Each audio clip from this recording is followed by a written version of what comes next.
नंदया, Shamrao is a funny name.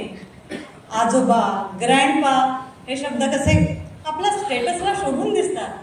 शिवाय आजोबा वगैरे म्हटल्यामुळे रिलेशन कसं क्लोजली मेंटेन होतं. बाय द वे, आजोबा हाऊसमध्ये तुला काय नाही? मगासपासून 2 वेळा शिळ वाजून प्रत्युत्तर केलं शामरावांनी. नंदया, अगं म्हणजे आजोबांनी ग. ए मम्मी, मी भेटून देतो आजोबांना. आता इथून कुठेही हलायचं नाही, कुणाशीही गप्पा मारायच्या नाही आणि सगळा अभ्यासाचा कोटा पूर्ण झाल्याशिवाय कुठेही जायचं नाही, कळलं?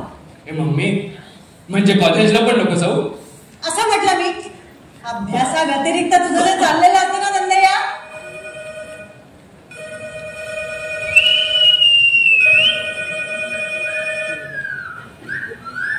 Hello, Mrs Sontakke here. अय्या तू? अगं हो, येतेच आहे मी 10 मिनिटात. हो, लक्ष द्यावं लागतं बाई, इम्पॉर्टंट इयर आहे ना.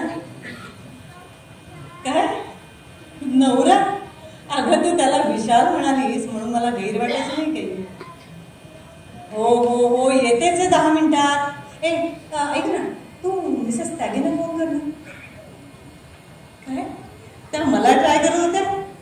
अगं आमच्याकडे मोबाईल जॅमर बसवलाय. का सांगते, येतेच 10 मिनिटात. बाय. ए मम्मी, तू आत्ता बाहेर जाणार आहेस? किती पार्टी आहे ना, जायलाच हवं. ए मम्मी, पण मला आत्ता भूक लागली आहे ग. माईना सांग, त्या देतील तुला काय हवं ते. मम्मी, तू दे ना काहीतरी खायला. नंदया, हे तुझं असं फुलिश बघणं मला अजिबात आवडत नाही. अरे काही वर्षांनी तू डॉक्टर होणार आहेस आणि भावी डॉक्टरनं असं बालिश बघणं चांगलं नाही, कळलं?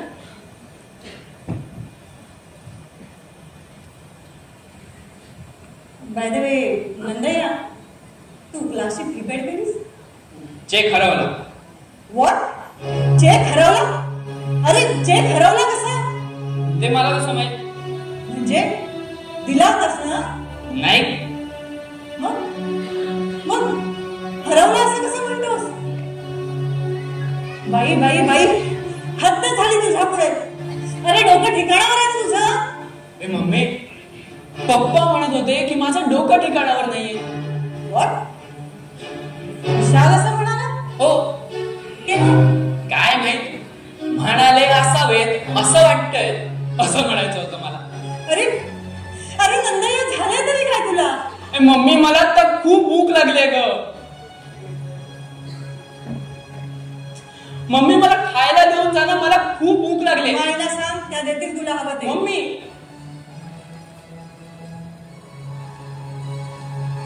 नंदया, चेक हरवला नाहीये ना? नाही. मग आज असं कर, तो चेक बुडताना नेऊन दे. त्यांचा फोन आल्यानंतर आपण चेक देणं हे इन्सल्टिंग आहे. अरे तुझ्या पप्पांची सोसायटीतली इमेज बघ. पण मम्मी, मला आता खूप भूक लागले. माई, नंदयाला ब्रेड बटर द्या आणि हो, हॉट सॉस देऊ नका. 12वीचं इयर आहे ना. हॉट सॉस न लिव्हर खराब झाली तर?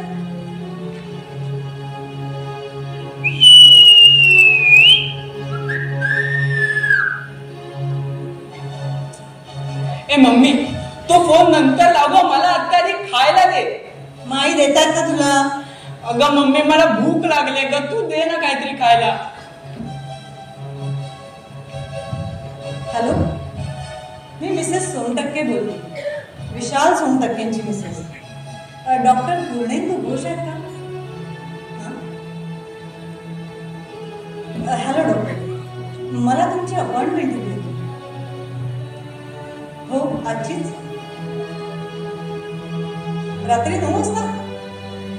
Okay, thank you. ए मम्मी, तुला बरं नाहीये? तुला कोणी सांगितलं? अगं डॉक्टरांना फोन केलास ना, म्हणून विचारलं. अरे फोन केला आहे खरं, पण तो माझ्यासाठी नाही, तुझ्यासाठी. माझ्यासाठी? तुला काही होतंय म्हणून नाही केला फोन. तुला काही होऊ नये याची काळजी घेण्यासाठी. Just for your good health. अगं मम्मी, पण खरंच मला काहीच. मला आता तुझ्याशी बोलायला वेळ नाहीये. आपण रात्री आल्यावर बोलूया. ओके? माई, नंतर याची काळजी घ्या. मम्मी, मला भूक लागली ग. नंदया, आता इथून कुठेही हलायचं नाही, कुणाशीही गप्पा मारायच्या नाही आणि आजचा अभ्यासाचा कोटा पूर्ण झाल्याशिवाय कुठेही जायचं नाही. कळलं? मम्मी मम्मी थांब ना ग, मला खायला देऊन जा.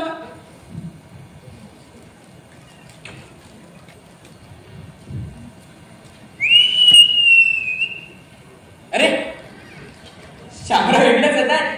वा नंदा, अरे नंदा, शामराव काय आणलं डब्यात? शामरावानी डब्यातून काय आणलंय पहा बरं. वा, फोडणीचा भात आणि लोणचं. वा वा. नंदा, सावकाश. श्वास नलिकेत अन्नाचा कण गेला तर ठसका लागेल. सावकाश नंदा. शामराव एकदम एक्सलंट. फोडणीचा भात करावा तर तुम्ही, आणि त्यासोबत ते लोणचं. वा वा. शामराव तब्येत एकदम खुश झाली. ये दिल मांगे मोर. नो मोर नंदा, नो मोर. तुझी तब्येत बिघडेल पुरे. आणि नंदा, जर हॉट सॉस खाल्लास तर लिव्हर बिघडेल. हे नंदा, हॉट सॉस आणि लिव्हरचा काय संबंध नाही? म्हणजे बघा, जस्ट फॉर उत्सुकता. हो शामराव, माझा आणि अभ्यासाचा जो संबंध तो शॉर्ट आणि लिव्हरचा. लिव्ह शामराव. 2 डाव नको पत्त्याचे. हो, हे भिकार फक्त घेऊया का रे? नको. शामराव चित्र लेडीज. अरे चित्र लॅडीज तर चित्र लॅडीज. चल ये. नको, काहीच नाही. माई, माझा नाश्ता तयार आहे का?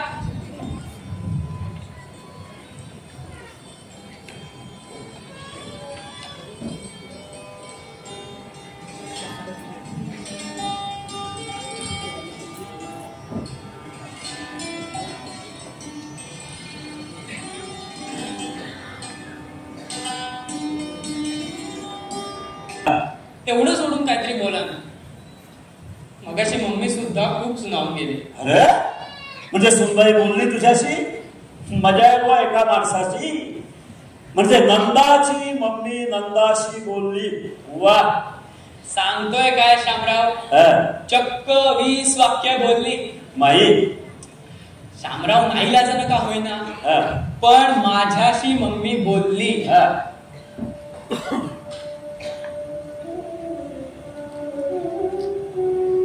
3 दिवसांनी बोलली शामराव.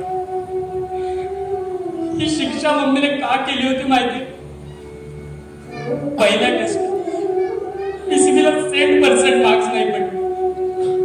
बस त्यासाठी इतकी कठोर शिक्षा. शामराव, जगात आईना मुलाशी अबोला धरण्याची कठोर शिक्षा कुठली नसेल. मला विशाल सुद्धा बोलला नाही तुझ्याशी. बोलणं इतकं तर शुद्धीवर तरी असतात. नंदा, सॉरी शामराव, मी माझ्या पप्पांना असं बोलायला नको होतं. रागावलास? नाही, तुमच्यावर रागवलो तर देव मला क्षमा नाही करणार. अरे देवाला मानायला लागलास? हो. आपण शामराव, माझा देव वेगळा. तो मला फोडणीचा भात देतो आणि लोणचं सुद्धा. नंदा, तू म्हणजे असा आहेस ना? कसा बरं? कसा बरं? ज्या पत्त्यातील पानासारखा. नंदा, यातलं एखादं जरी पान नसेल ना तरी सिक्वेन्सला अर्थच राहत नाही. म्हणजे शामराव, मी कोणाच्या तरी मनोरंजनासाठी असणारा पत्ताच ना. मला असं नाही म्हणायचंय. मला या पानांच्या अस्तित्वाचं मोल सांगायचंय. ते माझ्या समजुती करता. प्रत्यक्षात नुसत्या प्लेन कार्ड्सना काहीही किंमत नाही. ती ज्याच्या हाती असतील त्याला महत्व. आणि त्यातही हुकुमाचं पान ज्याच्या हाती तो तर त्या खेळाचा राजाच. अरे कुठला बोलणं कुठं घेऊन जातोस? मला सांग, तू असाच नर्वस का? शामराव, माझी तब्येत कशी वाटते तुम्हाला? अरे फर्स्ट क्लास, एकदम ठणठणीत. R you sure? 100%. शामराव, जरा एकदा फोन रिडायल करता? करा तर खरं.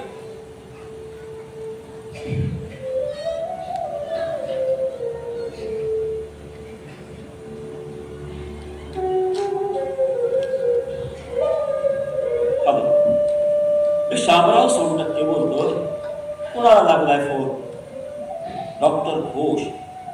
डॉक्टर घोष म्हणजे? हो, मानसोपचार तज्ञ. सॉरी हा, चुकून डायल झाला.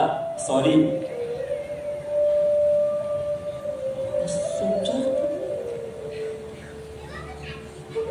शामराव, मम्मीने सायकॅट्रिस्टला फोन का केला असेल? ती म्हणाली होती की डॉक्टरांकडे जायचंय, माझी तब्येत चांगली राहावी म्हणून. पण मग मानसोपचार तज्ञ? शामराव, मला काय होतंय?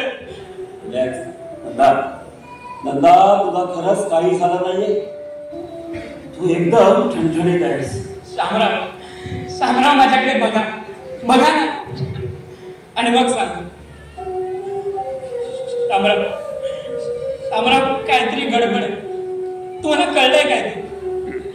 शामराव, सांगा ना. तुझ्याशी थोडं बोलायचं. बोल ना मग. परवानगी कशाला हवी? इथे थोडा वेळ बसेल शांतपणे? अरे बर, बोला. तुझ्याशी कसं बोलावं ना तेच कळत नाही. कसंही सांग. Any problem? विशा, तुला एक सांगितलं तर रागवणार नाहीस? कळू दे तरी काय आहे ते. मी आणि नंदय्या पूर्णेंदू भूषांकडे गेलो. डॉक्टर पूर्णेंदू? सायकॅट्रिस्ट? अरे अरे, असं ओरडायला काय झालं? ओके, बोल. मी आणि नंदय्या गेले 3 दिवस डॉक्टर पूर्णेंदू भूषांकडे जातो. मला साधं सांगितलं सुद्धा नाहीस. कधी सांगणार? का? रात्री येतोस तेव्हा शुद्धीत नसतोस आणि सकाळी हँगओव्हर. ठीक आहे. अरे ठीक आहे म्हणून असा विषय संपू नको. कशाला गेले होते ते तरी विचार. कशाला गेली होती? असं तोंड देखलं शिकवल्यासारखं नको, मनापासून विचार. बर, मनापासून तर मनापासून. कशा करता गेली होतीस सांग बघू. आपल्या नंदय्याचं हे इम्पॉर्टंट इयर आहे. हो.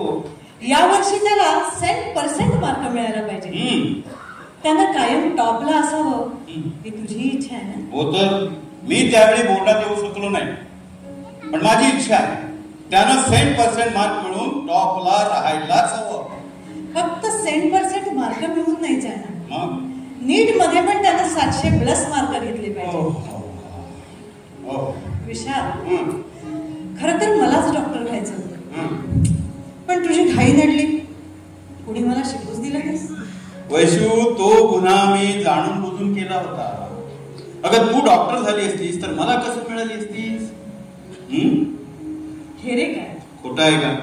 असं नाही काही. बघ कसं गुळमुळीत उत्तर दिलंस. तू नसतीस ना तर मी वेडा कसा झालो असतो. माझं सगळं करिअर अगदी लॅप्स झालं असतं. मला ते जाणवलं होतं म्हणून तर मी माझ्या करिअरवर लाथ मारली ना. आणि तुला खरं सांगू, अरे मीच का, माझ्या ऐवजी दुसरी कुणीही मुलगी असती ना तरी तिनंही आपल्या करिअरवर पाणी सोडलं असतं तुझ्यासाठी. हो, पण तुझ्या बाबांना हे आवडलेलं नव्हतं. त्यांच्या आवडीनिवडीचा प्रश्न येतोच कुठे. विशाल, तू म्हणून आवडलास, विषय संपला. मला तुझा हाच स्वभाव आवडतो. नुसता स्वभाव, सगळं सांगायला सवय नको. लग्न झाल्यापासून इतकी पारायण झाली आहे. वैशू, मला तर असं वाटतं की आपलं लग्न कालच झालं आणि आजच संसाराला सुरुवात झाली. मिस्टर सोनटक्के, सावध व्हा, आपल्या लग्नाला 17 वर्ष उलटून गेली. सो व्हॉट वैशू, येणारा प्रत्येक क्षण नव्यानं जगायचा असतो. मला आयुष्य नाही आवडत. अरे असं कसं होईल? पण तुझ्या या संपत्तीच्या स्वप्नात भर टाकायची तर त्यात नंदय्यालाही सामावून घ्यायला हवं ना. हो, आणि त्यासाठी त्याचं करिअर घडायला हवं. बर, आणि तुला सांगते, त्यासाठी मेडिकल सारखं दुसरं फील्ड नाही बघ. ओके बाबा, तू काय करशील ते खरं. किती स्वातंत्र्य देतोस रे मला. स्वातंत्र्य द्यायलाच हवं. After all you are the part and parcel of my life. Vaishu, ते जाऊ दे, तू मगाशी काहीतरी म्हणत होतीस. तू डॉक्टर घोषांकडे गेली होतीस. मी नाही, मग आय मीन माझ्यासाठी नाही. मग? मी गेले होते ती आपल्या नंदय्याला घेऊन. त्याला काय होतं? कसं सांगू तुला, तुला ना काही गोष्टी कळतच नाही. आपल्या नंदय्याचं हे इम्पॉर्टंट इयर आहे. त्याचं मनस्वास्थ्य चांगलं नसेल तर काय होईल सांग बरं. आपल्या सगळ्या स्वप्नांचा आधार तोच आहे. हो हो हो, पण त्यासाठी सायकियाट्रिस्ट. यासाठी तू मला स्वातंत्र्य दिलेस ना. डॉक्टर पूर्णेंद्र घोषांच्या मदतीनं मी त्याला घडवणार आहे, अभ्यासाला लावणार आहे. त्याचं मनस्वास्थ्य टिका. डॉक्टर पूर्णेंदू घोषांची ट्रीटमेंट आपल्याला महाग पडू शकते. महाग? हो. विशाल, हे असलं बोलणं तुला शोभत नाही ना. अरे महाग स्वस्त असं आपण काही मानतच नाही. आणि शिवाय मला सांग, येणारा सगळा पैसा आपण चांगल्या कामासाठी. Wait wait wait wait Vaishu, अगं मी महाग हा शब्द आर्थिक दृष्टिकोनातून वापरलेला नाही. मग मी तो शब्द फ्युचरचा विचार करून वापरला. मला काही कळलं नाही. नंदय्याच्या मम्मी, तुम्ही केवळ वर्तमानात जगता, मी भविष्याकडे पाहतो.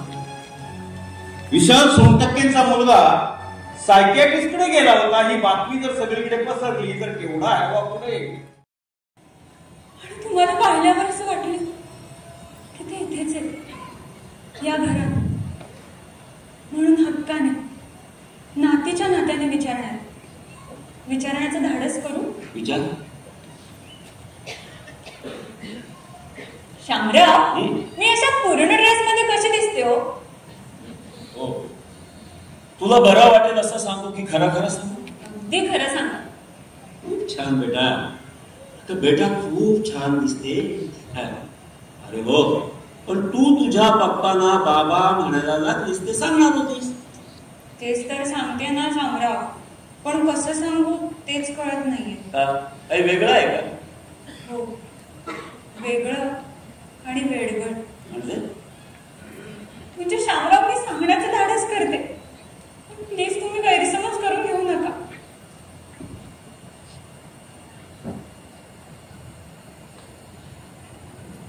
त्या दिवशी क्लासला जाताना मी केवळ शॉर्ट्स घालून गेले, फॅशन म्हणून. आणि आनंद नेहमीप्रमाणे माझ्या शेजारी बसला, वारंवार माझ्याकडे बघत होता, काम पुसत होता, अनइझी झाला होता. मला कळत होतं ते, कारण त्याचं लक्ष माझ्या. हे बेटा रिंकू, शामराव, त्यानंतर आनंद मला दिसलाच नाही. एकदा दिसला होता पण त्याने मला टाळलं. त्याला फोन केला तेव्हा तो म्हणाला, तुझ्यात किंवा माझ्यात काही बदल घडेल तेव्हाच भेटू. त्याच्या वाक्यावर विचार करत राहिले आणि मग ठरवलं पण बदलायचं. मी आमच्या घरामध्ये स्वतःमध्ये बदल घडवून आणले. शामराव, मी जाणीवपूर्वक आई बाबा म्हणायला लागले. शामराव, माझं काही चुकलं का हो? अरे बेटा, तुझं खरंच काही चुकलं नाही. तुझ्या समंजसपणाच्या वागण्यानं मला संतर्मुख केलंय बेटा, मला संतर्मुख केलंय. नंदा, ए नंदा, अरे रिंकू आले. रिंकू. आनंद आनंद 12वीचं वर्ष आहे, अभ्यास महत्वाचा.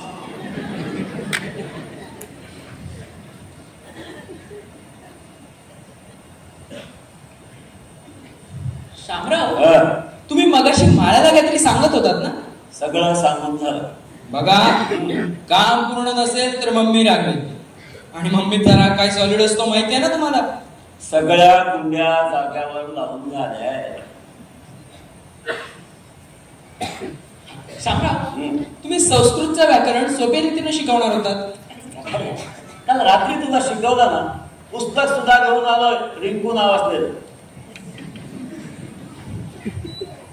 शामराव, माई भाजीबद्दल तुम्हाला काहीतरी विचारतात. माई, शामराव आहेत ना? बछड्या, भाजी तयार झाली, आणायला सांगू माई ना? शामराव, हो. नाही, तुझ्या मम्मीने तुझ्यावर लक्ष ठेवायला सांगितलंय. सगळा मला नाव म्हणतो. पैसे दा. अरे बाई,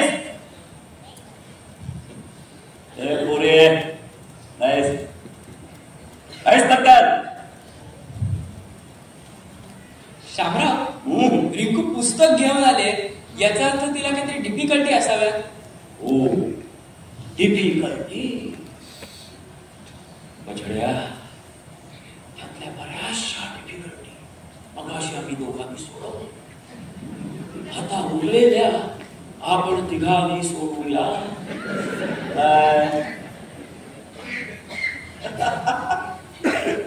महाराज आपला.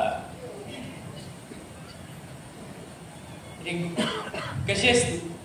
अरे आनंद, तू कसा आहेस? तुला खूप मारलं ना त्या लोकांनी. अरे चलताय यार. अरे पण का? तुझ्यामुळे.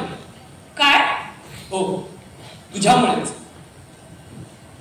शामराव, गेले काही दिवस मी क्लासला गेलोच नव्हतो. का? जावंसच वाटलं नाही. अरे मग घरातून बाहेर पडून कुठं जात होतास? कुठं जात होतो? उपनगरातल्या वेगवेगळ्या स्टेशन्सवर हिंडत होतो. त्या दिवशी ठाण्यात जिने चढताना मला रिंकू दिसली. क्लासमध्ये ज्या शॉर्ट्स मध्ये आली होती त्याच शॉर्ट्स मध्ये तशाच ही.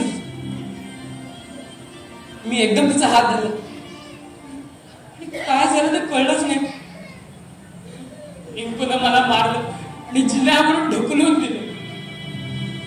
शामराव, पब्लिकने सुद्धा खूप मारलं मला. इम्पॉसिबल. आनंद, मी तुला कधीही मारलं नाही आणि कधीही ढकललं नाही. आणि शामराव मी खरंच सांगते हो, त्या दिवसापासून शॉर्ट्स मी नाही घातली कधीच. खरंच. शामराव, तुम्हाला माहिती नाही, ही रिंकू मॉडेलिंग करते. स्टेशनवर बुक स्टॉल्सवर मी हिचा फोटो पाहिलाय.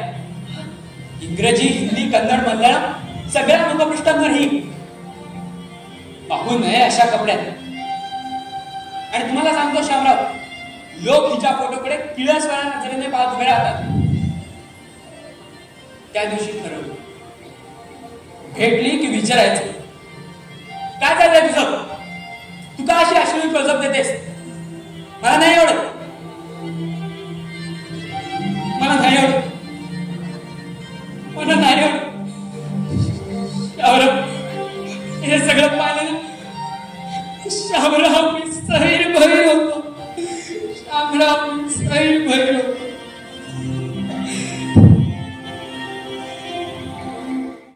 काळजी घेतात ना अजितजी?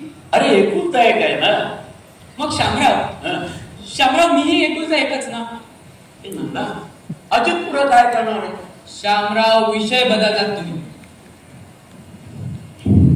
तो डॉक्टर नाही होणार. त्यालाही जे स्कूल ऑफ आर्ट्सला जायचं. त्याच्या मनात जे आहे तेच शिक्षण माहितीला देणार. अजितवर त्यांची मदत लादणार नाहीत. चला, एक तरी आयुष्य स्वतःच्या मनाप्रमाणे जगा. काय शामराव, काय म्हणाला तुम्ही? असं स्वतःशीच काहीतरी बडबडलो. शामराव, मी बुद्धू नाहीच. अजितला त्याच्या मनाप्रमाणे करिअर करायला मिळेल. त्याला त्याचे छंद जोपासता येतील. आणि मी मात्र मम्मी पप्पांच्या महत्वाकांक्षेचा बळी. खरं आहे ना? एक विचार विचारू शामराव? जर मी मम्मी पप्पांच्या मनाप्रमाणे वागलो तर माझी सगळ्यातून सुटका होईल? शक्यच नाही. त्यांना फर्स्ट रँकची करिअर हवी असणार, लास्ट इयरला गोल्ड मेडल, फॉरेनला गेल्यावर विशेष प्रावीण्य, तिथून परतल्यावर नामांकित सुसज्ज हॉस्पिटल, मग एखाद्या श्रीमंत देखण्या डॉक्टर मुलीशी लग्न. शामराव या अपेक्षांचं रथ खाली येणारच नाही कधीच. शामराव कशी सुटका होलो यातून?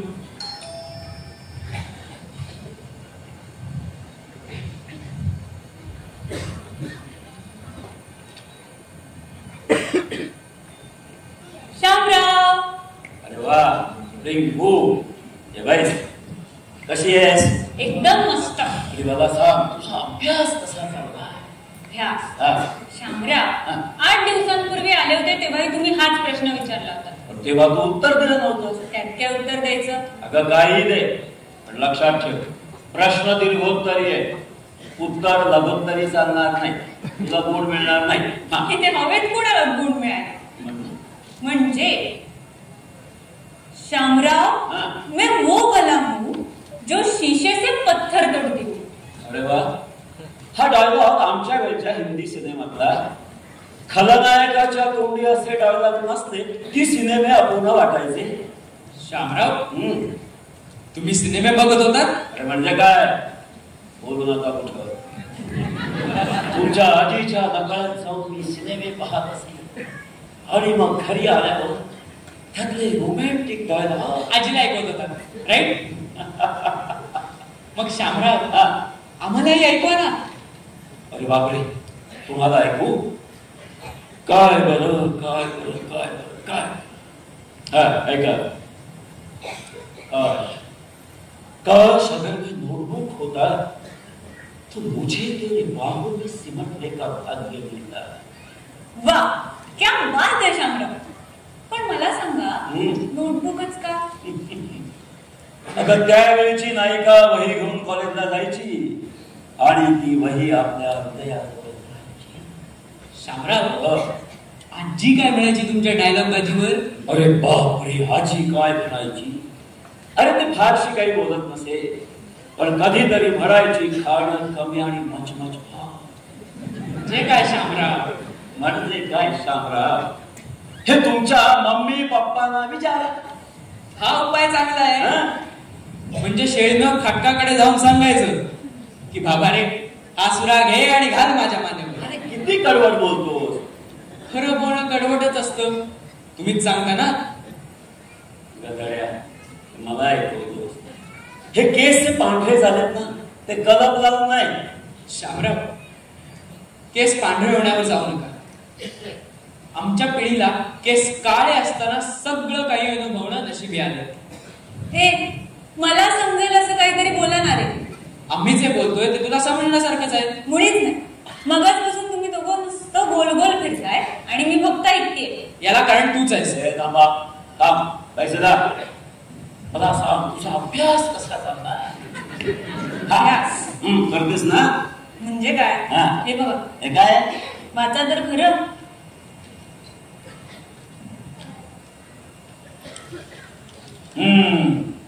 दिलेल्या टाइम टेबल प्रमाणे सगळा अभ्यास हा. मॅथ्सचा डी सेक्शन पुन्हा पुन्हा 7 वेळा सॉल्व्ह केला. फिजिक्स, केमिस्ट्री, काय? मी हल्ली आई बाबांना असं लिहून देते. असं का लिहून द्यायचं? त्यामुळे सगळे प्रश्न संपतात. मला बोलावं लागत नाही. शिवाय हा कागद त्यांच्या समोर धरताना तोंडातल्या तोंडात पुटपुटत असते, काहीतरी पाठ केल्यासारखं. त्यामुळे ते मला डिस्टर्ब करूच शकत नाही. रिंकूचीच आयडिया बेस्ट आहे. तोंडातल्या तोंडात मी काय पुटपुटत असते माहितीये? अजून काय? केमिस्ट्रीची सूत्र जाते, संस्कृतचे शब्द. मला वाटलं तू ओळखलं असशील. मी केव्हाच ओळखलंय. माझ्याही सगळं लक्षात यायला लागलंय, अगदी सगळं. पण आजोबाच्या वयाचा फायदा घेऊन 1-2 गोष्टी तुम्हाला सांगू. तुमचा हक्कच आहे तो शामराव. सांगा ना. ऐका, तर सध्या तुमचं वय आहे अभ्यास करायचं. आणि या वयात तुम्हा दोघांना एकमेकांविषयी प्रेम वाटणं स्वाभाविक आहे. नुसतं प्रेम म्हणू नका शामराव, त्याही पलीकडे काहीतरी. ही रिंकू मला आवडते, पण का ते नाही सांगता यायचं. मलाही तसंच वाटतंय. समजा तुम्हा दोघांना सांगितलं, एक तर प्रेम करा एकमेकांवर, नाहीतर अभ्यास करून करिअर घडवा, कुठला पर्याय निवडा. अर्थात प्रेम करण्याचा नाही, अभ्यास करून करिअर घडवण्याचा. म्हणजे तुला माझ्यावर प्रेम करावं असं वाटत नाही? अरे असं कुठे म्हटलं मी? मग दुसरा पर्याय कसा निवडलास? वेडा आहेस तू नंदू. अरे अभ्यास करून करिअर घडवताना प्रेम करता येईलच की. उलट प्रेमात गुंतून पडल्यावर त्याचा परिणाम अभ्यासावर नाही का होणार? जे तुला माझ्याबद्दल काहीच वाटत नाही तर. अरे नंदू असं कसं म्हणतोस तू? तुझ्यासाठी मी मला बदलून घेतलं. उपनगरातली स्टेशन तू धुंडाळत होतास तेव्हा मी रामबाई झाले. आणि तरी नंदू तू. मला उत्तर मिळालं. शामराव, अरे पर्याय निवडायला सांगितला गमतीचा भाग. मला पाहायचं होतं तुमचं दोघांचं एकमेकांविषयीचं प्रेम, त्याचं स्वरूप. आज तू त्याला नंदू मिळालीस. तुझ्या मनात असलेलं नाव तुझ्या ओठावर आलं. नंदाचं हताश होणे खूप काही सांगून गेलं. असे जगत राहा पोरांनो एकमेकांसाठी. तुमच्या वाट्याला आलेल्या परिस्थितीत सुद्धा तुम्ही आधार शोधण्यासाठी धडपडताय ना, हे पाहून खूप बरं वाटलं. आवडीत माझ्या बघा कशी करते, त्याला सुतासारखा सरळ. मग सगळं घडून निघेल. त्याचा पुढालेला क्लास, अभ्यास, कॉलेज. नाही नाही ना, का मारणार आहे? अभ्यास सोडून त्याचे जे इतर धंदे. इतर धंदे म्हणजे नक्की काय करतो? हेच हे हे हे या व्यतिरिक्त काही सुचत नाहीये ना. म्हणून काय झालं? माझं जरा ऐका. नंद या सोडून दुसरं काहीही सांगा, सगळं ऐकू. अरे म्हणजे विषय संपला का? नंदय्या सोडून इतर विषय आहेतच की. हो, इतर विषय म्हणजे फॉर एक्झाम्पल रिंकू. हेच त्याचे इतर धंदे. नंदाचा विषय काढायचा नाही असं ठरलंय ना रे आपलं. पण रिंकू हा विषय त्याच्याशीच संबंधित आहे ना. कुणी ठरवलं? त्यानंच. त्याचीच ना ती मैत्रीण.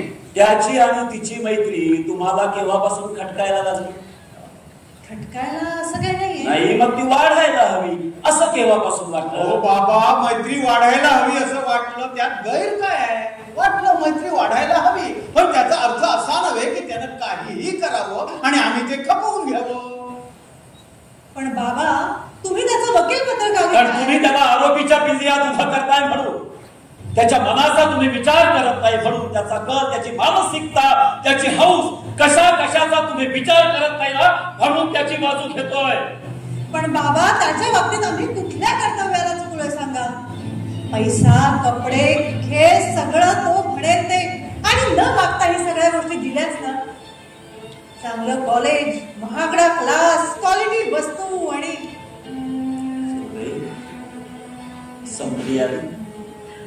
ह्या यादीत एक महत्वाची वस्तू राहिली, अग्रक्रमाची वस्तू. कुठली माहिती?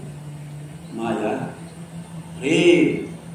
तेवढं तुम्ही त्याला दिलं नाही, परिणामी तो भरकटला. मला तसं वाटत नाही. वाटणं आणि असणं यात खूप फरक आहे. माझा ऐका, तुम्ही दोघं त्याच्या कॉलेजमध्ये जा. बाबा, तुम्हाला माहित नाही, हल्लीच्या मुलांची मानसिकता वेगळी असते. आपले पालक कॉलेजमध्ये गेलेले त्यांना आवडत नाही. ग्रुपच्या सायकॉलॉजीपेक्षा नंदाची मानसिकता महत्वाची. त्याचं करिअर घडवायचंय नसून बाई. आता कुठला आलंय करिअर बाबा? अगदी हताश होऊ नकोस आणि करिअरच्या मागे गुंतवून सुद्धा पडू नकोस. माझा आई, बाबा, तुम्हाला माहित नाही करिअर किती इम्पॉर्टंट असतं. त्यानं डॉक्टर व्हायलाच हवं, नामांकित सर्जन व्हायला हवं. वर्ल्ड फेमस नाही, पण निदान आपल्या देशात तरी त्यांना नाव कमवायला हवं, ही आमची इच्छा आहे. फक्त नाव कमावण्यापुरतं? नाव कमावणं हा बोनस आहे.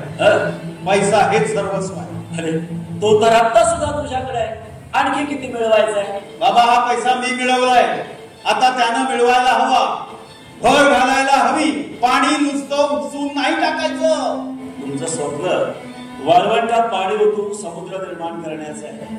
लक्षात ठेवा, वाळवंटात पाणी ओतून समुद्र कधीही निर्माण होणार नाही. पण बाबा, म्हणून आपण प्रयत्न सोडून द्यायचे का? नाही, पण आपली मतं त्याच्यावर लादू नका. मी माझी मतं तुमच्यावर लादली नव्हती. बाबा, तो काळ वेगळा होता, ती परिस्थिती वेगळी होती. अरे वृत्ती सुद्धा वेगळी होती. आता मूल म्हणजे रेसचा घोडा, तुम्ही त्यावरचे जाकी. त्यांना किती वेगात दौडायचं, किती दौडायचं तुम्ही ठरवणार. हेच त्याच्या तोंडाला येणार आणि तो जिंकला की तो विजय तुम्ही कॅश करणार. बाबा, मला या क्षणी नंदय्या हवाय. कुठे आहे तो? त्याला हाऊस मध्ये नेऊन ठेवलाय. कशा करता? तुमच्या सोडाचा तो बळी ठरू नये म्हणून. बाबा, भलते सरते आरोप करताय तुम्ही आमच्यावर.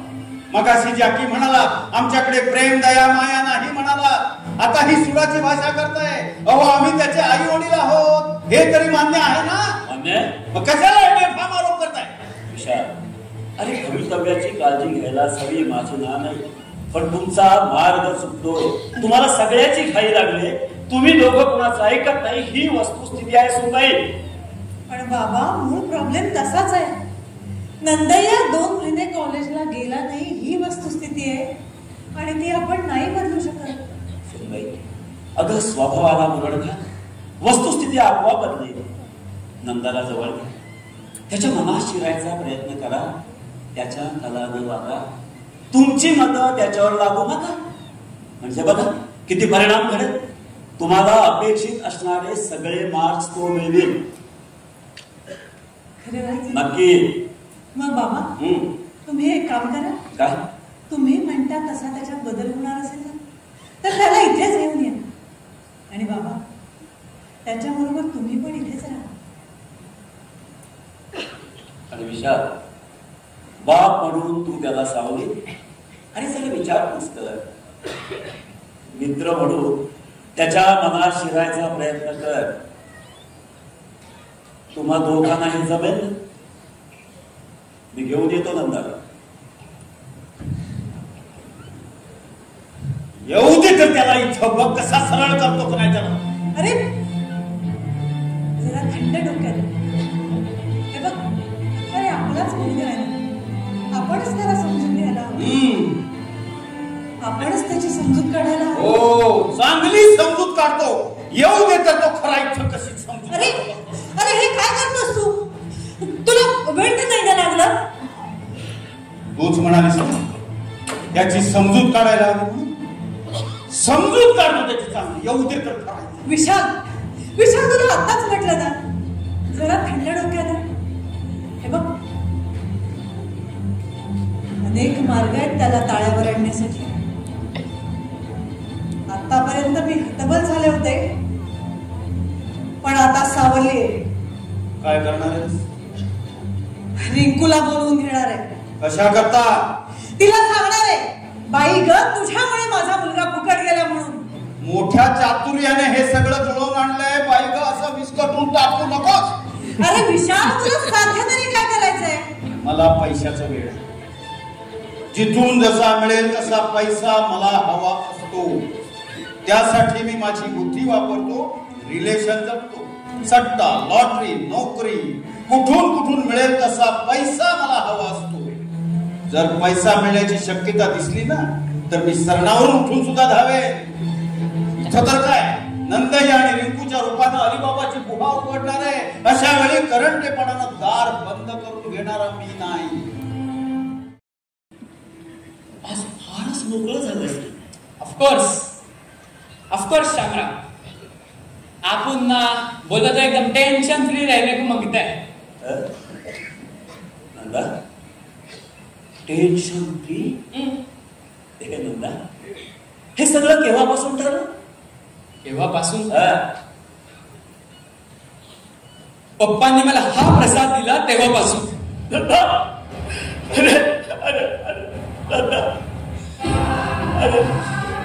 किती मारलाय तुम्हाला, किती लागलाय तुला नंदा. नंदा, नंदा, नंदा, एवढं सगळं मारलं मला सांगितलं नाही नंदा. शामराव,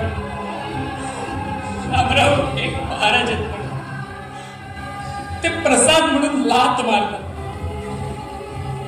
तसा हा प्रसाद, तसा हा पूज्य पिताजींनी दिलेला चामड्याच्या पट्ट्याचा प्रसाद. शामराव, माझ्या बापानं मला जेव्हा चामड्याच्या पट्ट्यानं फोडून काढलं तेव्हा क्षणभर असंच वाटून गेलं. वाटलं मार खातो, पण शेवट गोड होईल. थोडी चूक माझी होती शामराव. कॉलेज चुकवलं, क्लास चुकवलं, फीचा चेक काढून टाकलं, त्यांची पोझिशन डॅम झाली. चुकलंच. पण शामराव म्हणून पट्ट्याला मारहाण.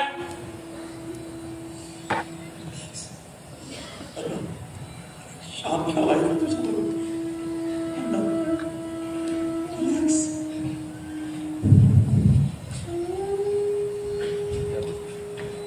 होय, मुद्दाम नाही गेलो कॉलेजला, मुद्दामच.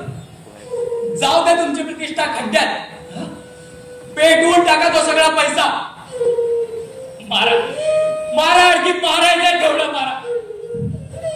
पण तुम्हाला सांगतो,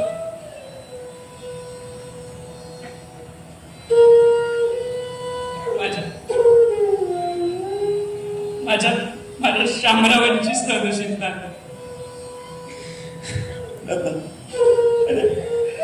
एवढं सगळं दादा पटून एका शब्दाला सुद्धा मला सांगितलं नाहीस. सांगितलं नाहीस. शामराव, तुम्ही कोणाला त्रास देता नाही, मग मी तरी तुम्हाला त्रास का द्यावा? नाही म्हणून, तुमच्या डोळ्यात पाणी येऊ नये म्हणून नाही म्हणून. आणि हे सगळं जर तुम्हाला कळलं तर तुम्ही जाऊन विचारा. म्हणून आज पहाटे दोघं लग्नाच्या वाढदिवसाचं निमित्त काढून फिरायला गेले.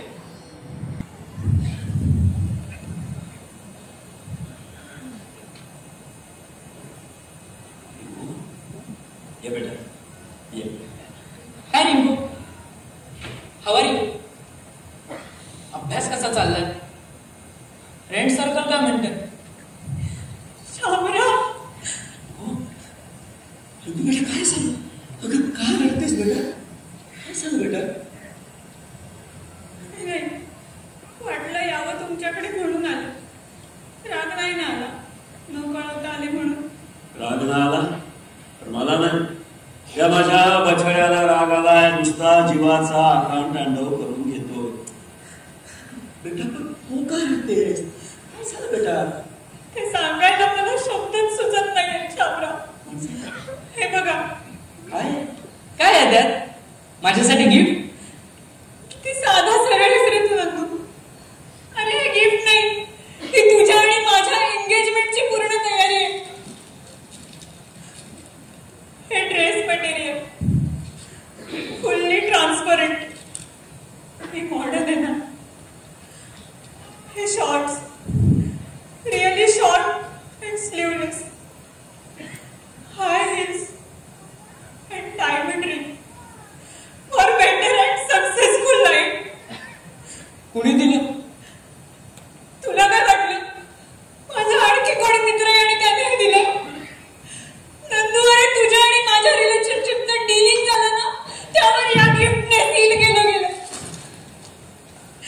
त्यासाठी तुझे मम्मी पप्पा आज आमच्याकडे आले होते नंदू. मला राहवलं नाही म्हणून तशीच इथे आली. नंदू, अरे काय केलं त्याने? अभ्यास, करिअर सगळं दूर ठेवून त्यांनी त्यांचा स्वार्थ साधला. वयात आल्यावर कायदेशीररित्या एकत्रित येण्यासाठी भावाने गुंतवणूक करून ठेवली. डिपॉझिट. शामराव, मला माझीच राज वाटली.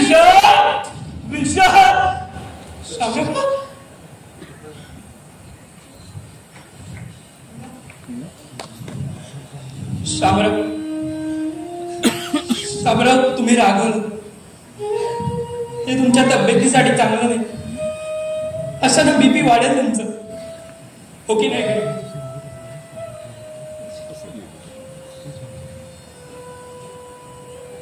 पप्पांचं चुकलंच, त्यांनी आमचं लग्न पाण्यातच लावून द्यायला हवं होतं.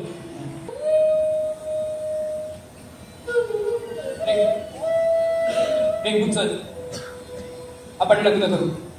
नंदा नंदा नंदा भानावर ये, भानावर ये नंदा. शामराव, मी भानावर आहे नंदा, पूर्ण भानावर आहे. भ्रमयास होत असताना भानावर असावं लागतं. असावं लागतं एक श्रद्धास्थान, असावी लागते एक प्रकाशाची दिरी. आजूबाजूला असणाऱ्या घनघोर अंधारात प्रकाशाची एखादी दिरी जगण्यासाठी मिळते. शामराव, तुमच्या रूपानं श्रद्धास्थान आणि ही माझी रिंग प्रकाशाची दिरी.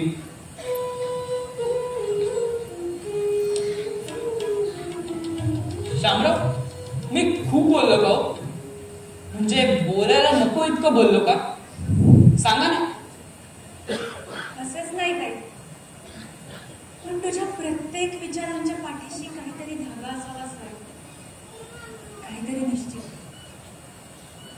म्हणजे मला शब्दात नाही सांगता यायचं ते, मला गेल्या 2-3 महिन्यांपासून जाणवते.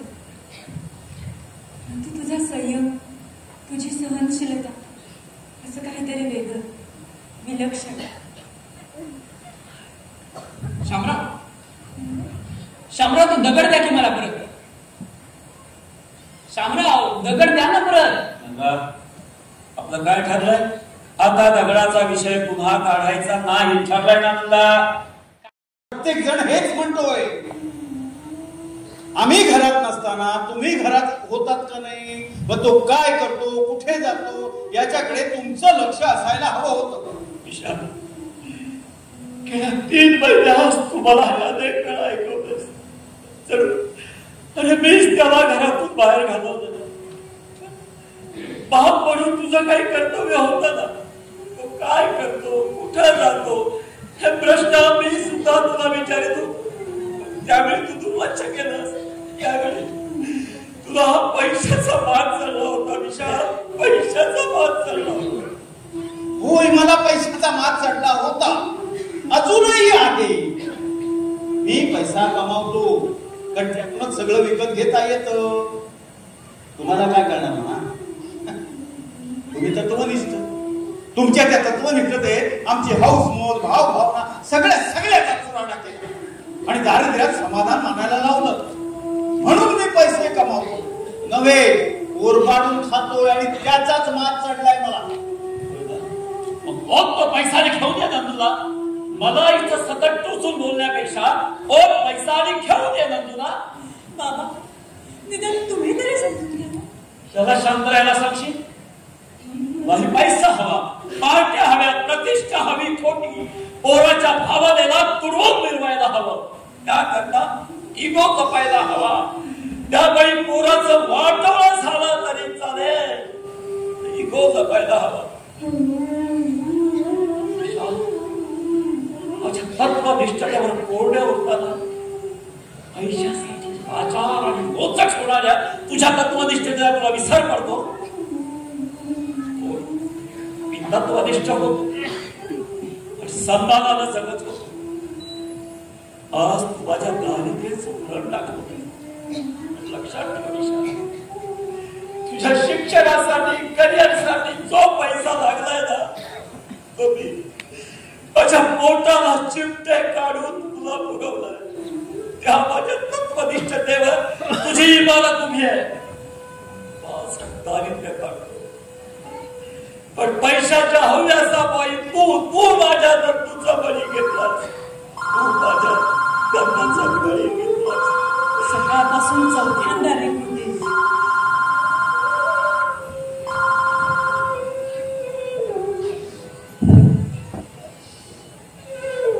Sorry, wrong number.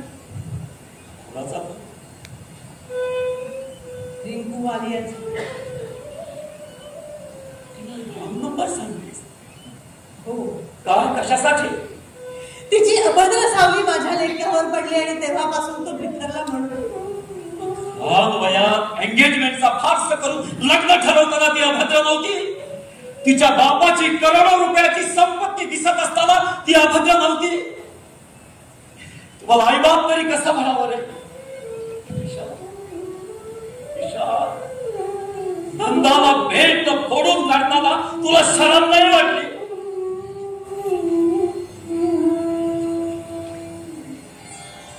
नंदासाठी स्वतःला बदलून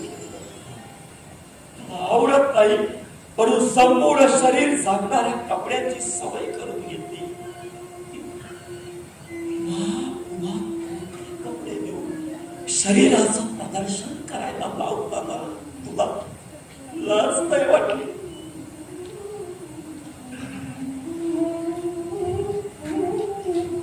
असं बजडा गोड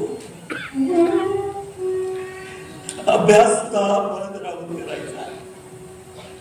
खूप धडपड करायची. मला तू शामराव म्हणायचा, तुला आजोबा नाही म्हणायचं. आजी मला श्याम म्हणायची. त्याच आवाजात मला शामराव म्हणायचं, तुला शामराव म्हणायचं. आपल्यात नाही, आपण समजून घ्यायला हवं.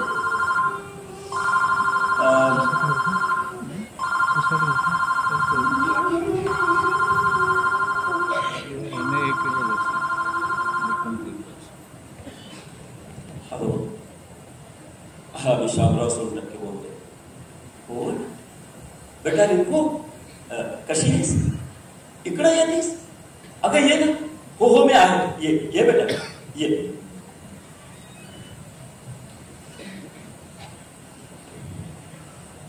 रिंकूला इथं बोलवले. आग बडबडून गेले. तिला सांभाळायला हवंय. मला तुमच्या दोघांचं मतच कळत नाही. दत्ता घरातून निघून गेलेल्या दुसऱ्या दिवसापासून तुम्ही दोघं व्यवहारात बोलून गेला. बाबा, माणूस गेल्यानंतर व्यवहार बंद ठेवता येत नाही, ते सुरू ठेवावे लागतात, जग राहाटी म्हणून. आणि मी व्यवहार सुरू ठेवले तरी सुद्धा मी शोध सुरू ठेवलाच होता ना. कुठं शोध घेतलास?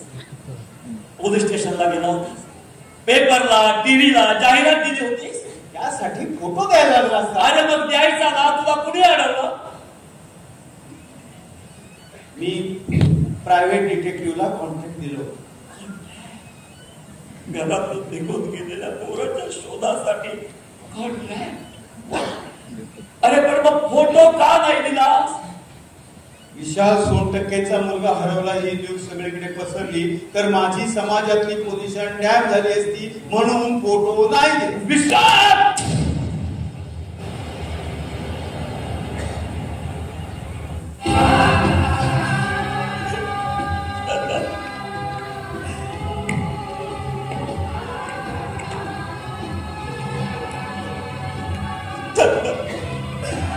दुसरा गाव तुझ्या बापाचा, पहिला गाव घातला तुझ्या आजी गेली त्यावेळी. प्रेत सरणावर ठेवण्यासाठी याची धातच चालली होती. मंत्रांनी देण्यासाठी येणाऱ्या भटजीला उशीर झाला म्हणून याला तुझ्या आजीला भडागणी दिला. माझ्या भावनेचा विचार न करता भडागणी दिला.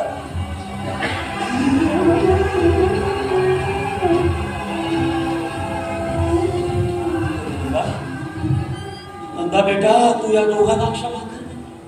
क्षमा कर बाबा. विशाल, म्हणजे नंदय्याबद्दल तुला काहीच वाटत नाही? आपली पोझिशन डॅम होईल म्हणून तू नंदय्याचा फोटो प्रसिद्धीला दिला नाहीस?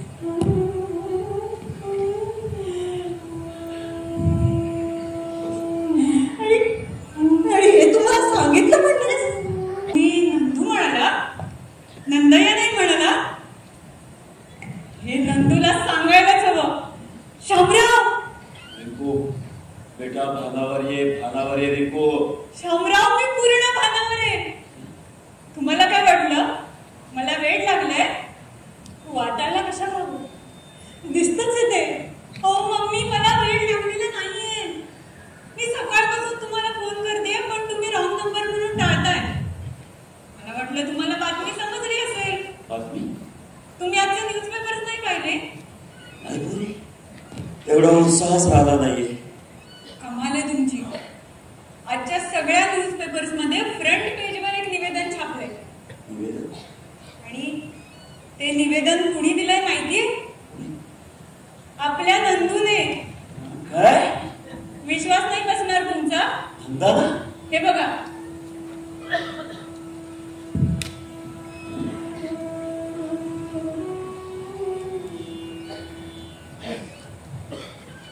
प्रिय शामराव, मम्मी पप्पा, आज मुद्दाम वृत्तपत्रात जाहिरात देऊन तुमच्याशी संपर्क साधतोय. मी घरातून नाहीसा झाला आता 3 महिने झाले.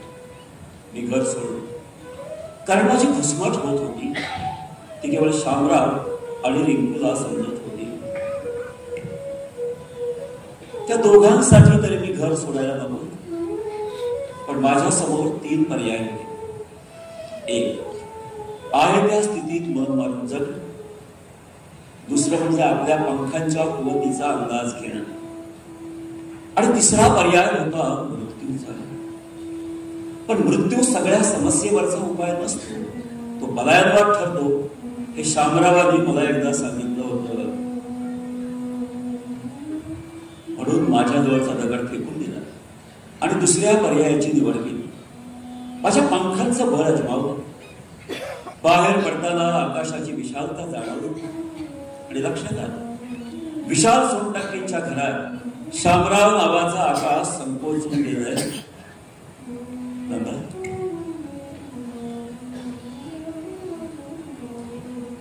मी 2 महिने क्लासला गेलो, कॉलेजला गेलो. का माहिती? मी एक कोर्स पूर्ण केलाय. कुणाला न सांगता न कळवता. मला काय पैसे कमवायचे नाही, नाव कमवायचं नाही आणि करिअरही घडवायचं नाही. ज्यांच्या आयुष्यात दुर्दैवाला अंधार पसरला, ज्यांना बोलता येत नाही, अशा अंध, मूकबधीर आणि मतिमंदांच्या आयुष्यात आधाराची काठी होण्याचा निर्णय घेतलाय. गेले 3 महिने मी पूर्णपणे गुंतून गेलो. मी माझी ओळख निर्माण करतोय. माझं स्वतःचं अस्तित्व निर्माण करता येतं का ते पाहतोय. करिअरच्या पाठी धावण्यापेक्षा मला आता यातच जास्त रस निर्माण झाला. फक्त वाईट वाटतंय ते शामरावांबद्दल. त्यांनाही न सांगता मी घर सोडलं. गेल्या 3 महिन्यात त्यांचं काय झालं असेल हे मी कल्पनेत ओळखू शकतो. शामराव, मला माफ करा.